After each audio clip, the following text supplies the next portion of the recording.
hei hi chuar lung khua ani a maratong chuanin chalo anti a kulai khu an PCC damdo in ani a kulai khon voina help mela kan neya hei voin ta hian kan zo ve deuh chi a kan thian de chun la zo chia lo fa kan hoi kual vel mai mai ni voin hi nge kan help mela ni hi India independence akum som sorry panila lomna kalzel khani a when I am dam lo hi zalit chuang an Anthony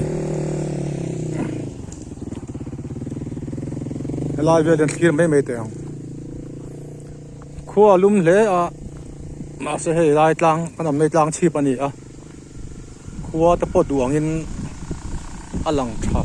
phum fe lo wa khua lum ma se la thi fi mi a tho heu heu mai a chuar lung kan kal dan hi emi si ha chak a hian nia si ha tangin tlang pui kan thlenga tlang pui a ken kong peng pan hi a oma ve lama bol pui kal na ding lama ni o tlang ni o tlang lama kan kala chuan ni o tlang pia lungbun khua oma chuan lungbun pia pe chuar lung kan hi oma emi chuar lung pia po hian khua pani thum chel chelo ma ka chiang che lo wa sia ta te le nge ming ka thei hil ta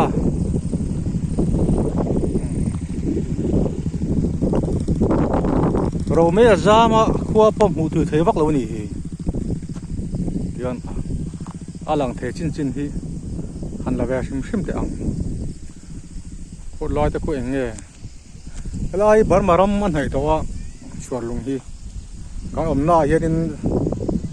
phone kan an ena network om nia lo wa tin Burma time hi Burma hun hi ta chon local ani de ya India chu Calcutta angina langa foreign angina lang dei me ni chuan Burma kan nei to le tin ani a ela via pen bike a po hian in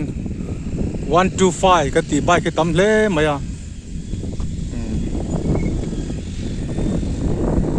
yan kong te po hian nuam ang renga ako chung takit chu so may siya in 125 ang kal ni so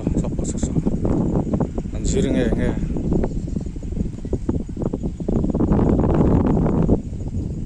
siya la yan feel niya ang feel po yan nuam ve via wang fura ero in kel haramay thaya kela vel tay chu at hiam ay main achu chak chak kha anding changdon ni na langa ako per lai tlang chi pan ako chung ta kheju ka rajio paklo tianin kan thlenga tin kan kal tlang ngal mai khan ni so in tia kan pang khi fi ma tho heu maya khua han chuan vel pon wam khop mai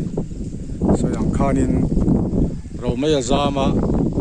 muero amu tu the so la so khoi lam pang nge mizoram lam pang nge bar lam pang nge ti po lejon soi to pare hau lo mai du tok meng oh